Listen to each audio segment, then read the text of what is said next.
Hola, benvinguts a Paper i Píxels. Avui toca Píxels.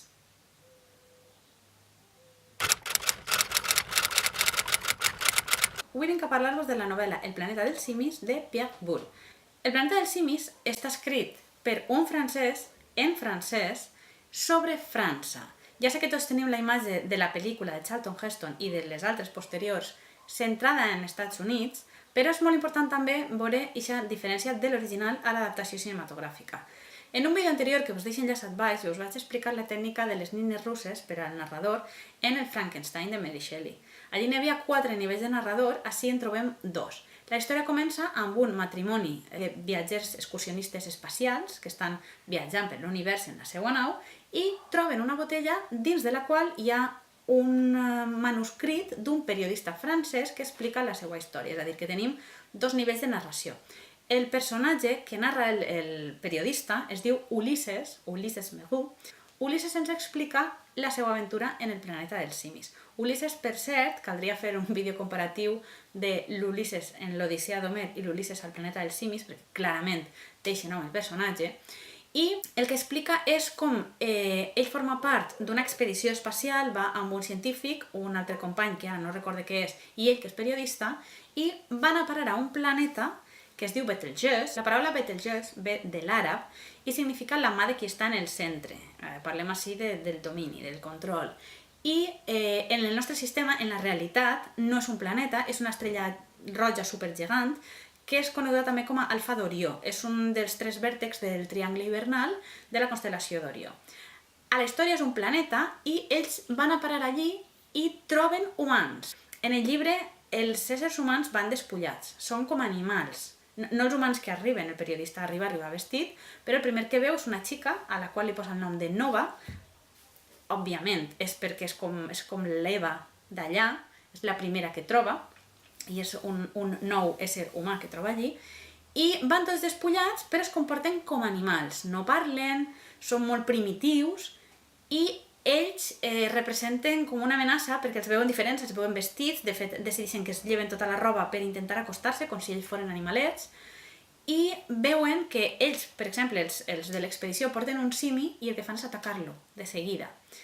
Perquè allò és una societat en què les persones són com animals, han tornat arrere, diguem, són com persones primitives no evolucionades, no són racionals, no parlen, es comporten com animals, segueixen només els seus instints, i en canvi els simis han evolucionat fins a crear una societat com la nostra, en el llibre. Tenen un sistema jeràrquic d'orangutans, goril·les, simis, són científics, tenen museus d'art, tenen de tot, és una societat molt avançada, i fan també experimentacions. Experimenten amb humans de la mateixa manera que nosaltres experimentem amb animals. Es tracten diversos temes, l'evolució darwinista, els cicles de les societats, la teoria de la relativitat, del poder, de les jerarquies, de la racionalitat, de la cultura. Al llarg de la història, Ulisses sí que decideix mostrar-se com a ésser racional, intel·ligent, superior dins del que ells consideren l'espècie humana, i va fent amistat amb alguns simis que sí que s'admiren perquè el que és capaç de fer, i decideixen separar-lo de la resta d'animals humans. Els tanquen en unes gàbies i els fan els experiments que diem que fem els humans als simis, els fan unes proves d'intel·ligència, els tanquen en parelles també, a d'ell el posen amb Nova, i ell comença a donar mostres de la seva intel·ligència.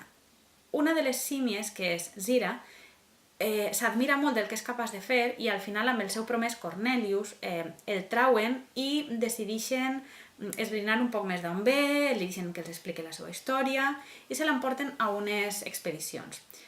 En l'expedició troben com una ciutat soterrada, fan arqueologia i descobreixen una nina que parla, una nina humana que parla i diu papà.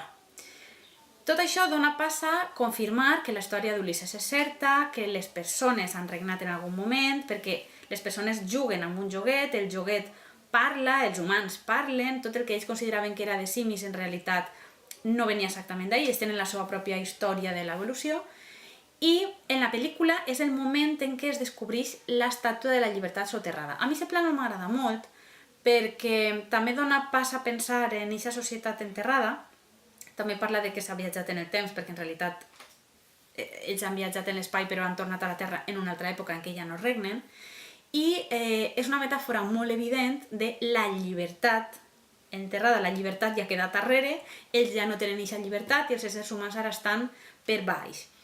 En l'adaptació de Tim Burton, que és un poc més fidel en alguns aspectes, enllà de l'estàtua de la llibertat el que apareix és Abraham Lincoln, l'estàtua d'Abraham Lincoln, però Abraham Lincoln té cara de simi. A mi m'agrada més el símil de la llibertat, de l'estàtua de la llibertat, perquè representa en l'argument. Hi ha un moment en què es junten tots els simis i Ulisses dona al públic, diguem, revela la seva identitat, explica que pot parlar, i ho fa perquè Zira li ha estat ensenyant l'idioma dels simis i ell li ha ensenyat francès a Zira i s'han començat a comunicar. En la pel·lícula parlen tots directament en anglès.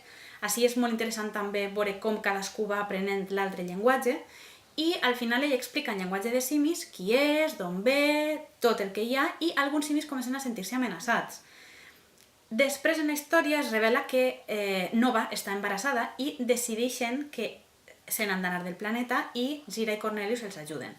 Que se'n vagin del planeta implica que ells ja són una amenaça i han de fugir d'allí. Per què són una amenaça? Perquè podria tornar a canviar el cicle i tornar a regnar els humans. Han regnat els dinosaures, han regnat els humans, ara regnen els simis, podrien tornar a regnar els humans, podrien desaparèixer tots, però aquest nou cicle, ara són ells, Nova i ell són Adam i Eva i representen la fi, diguem, del seu regnat o la possibilitat que ells no hagin sigut tan superiors com pensaven. Al final de la història aconsegueixen anar-se'n del planeta, viatgen en l'espai i tornen a la Terra. I el més interessant és que quan arriben a la Terra, en lloc de l'Estàtua de la Llibertat com en la pel·lícula, el que veuen és la Torre Eiffel, perquè és França. Van a l'aeroport d'Orly i ahir la Torre Eiffel sí que està completa. Que estigui completa és molt important també perquè és aquest símbol de que han tornat a la Terra, han tornat al seu país, està completa, està bé, allí no ha passat res, allí tornen a casa, allí totes les condicions són normals i quan aterren a l'aeroport els van a rebre simis vestits, simis que es nota que tenen poder, que tenen i ahir s'adonen que en la Terra també ha passat el mateix. I es tanca aquest cicle d'història, tornem a la narració exterior dels que s'han trobat el missatge en la botella i la segona revelació és que les persones que estaven viatjant per l'espai, els turistes espacials rics, eren simis també. Com dic, es reflexiona sobre diversos temes, però és interessant veure com, per exemple, en el pas a les pel·lícules, els temes canvien. Canvien perquè es canvia de país i és molt important, perquè una està centrada a Europa i això fa que en l'argument es parli molt de que els simis tenen també cultura, que aprenen llengües, que tenen museus, que intenten reproduir l'art, pintura, escultura, música.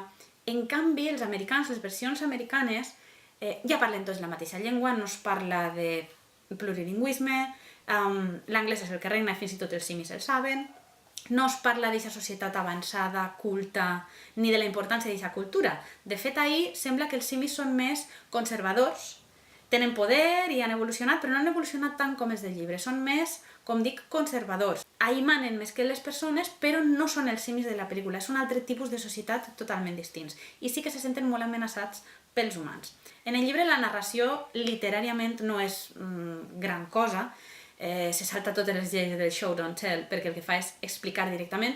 Passa això, el personatge se sent així, llavors fan tal cosa, van així, no hi ha descripció, va molt al gra. I en el llibre també el personatge, com que està tot el temps dient com se sent, parla de com se sent respecte a Nova, que és la humana com ell, i de com Nova evoluciona a ser més racional i a no tindre solament aquests instints físics, però ell parla molt de com se sent respecte a Zira, que és una símia, però arriba un moment que ell s'oblida que és una símia perquè connecten molt a nivell emocional i a nivell intel·lectual. Zira també se sent molt atreta per ell, encara que té un promès, i al final del llibre ells es besen quan ella està a punt d'anar-se'n per acomiadar-se i en aquest moment ells s'adonen que per molt que senten el que senten, que és clar el que senten, fins i tot el promès de Zira ho té clar, no són capaços de passar aquesta barrera interespècie.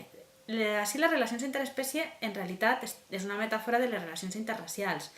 Encara n'hi ha persones que no són capaços, que tenen un prejudici o que posats en la realitat no ho farien. És molt interessant també veure en quines èpoques s'han fet. A dia d'avui en les adaptacions ja està tot molt més mesclat, però vaig llegir l'altre dia una ressenya sobre les pel·lícules que deia que el bes de que Zira i Ulisses es besaven amistosament en agraïment. No va d'això, no és això el que està explorant. Un altre tema que crec que està tant en el llibre com en les pel·lícules és que aquests cicles de canvis, a veure, els dinosaures es va eliminar un meteorit, però el canvi, la fi del cicle dels humans, el regnar dels humans a la Terra podria vindre per culpa dels humans. Nosaltres som la nostra amenaça més gran. Experiments de laboratori, guerres nuclears, tot això, de la mateixa manera que ara no estem cuidant el medi ambient i potser haurem de migrar a un altre planeta perquè ens l'estem carregant i haurem d'eixir fora, parla del fet que les civilitzacions són finites, que tot és cíclic, que els cicles es poden repetir i que en aquest cas nosaltres som la nostra amenaça més gran. Nosaltres amb guerres nuclears, amb experiments de laboratori, amb abusos al medi ambient, podem acabar amb la nostra hegemonia a la Terra o, com es veu així, als altres planetes. Per molt que migrem als altres planetes, sembla ser que nosaltres podem seguir representant una altra amenaça perquè abusarem del nostre poder, ens creurem que la nostra intel·ligència és il·limitada i no ens plantegem que cap altra espècie pugui estar al nostre nivell. És interessant que siguin simis perquè els simis som nosaltres en un altre punt de l'evolució i així es fa la volta. De la mateixa manera que en el Fahrenheit els bombers cremaven en lloc d'apaivagar focs, així nosaltres no hem evolucionat i els simis sí que han evolucionat. La pel·lícula de Charlton Heston s'estrena el 1968, que és l'any de les protestes anti-Vietnam, les protestes antibelicistes. I és molt important perquè és una pel·lícula que té un missatge molt clar de contra la guerra. En aquest cas és irònic perquè el protagonista és Charlton Heston, que era en el seu moment el cap visible de l'Associació Nacional del Rifle, de la NRA americana, que clarament sí que està a favor de les armes, de les guerres i de totes aquestes coses. Per tant, ahir no deixa de tindre aquest xoc irònic. Si vos l'heu llegit, no vos l'heu llegit, si només heu vist les pel·lícules i ara vos animeu a acostar-vos a la novel·la, deixeu-m'ho com sempre a la secció de comentaris.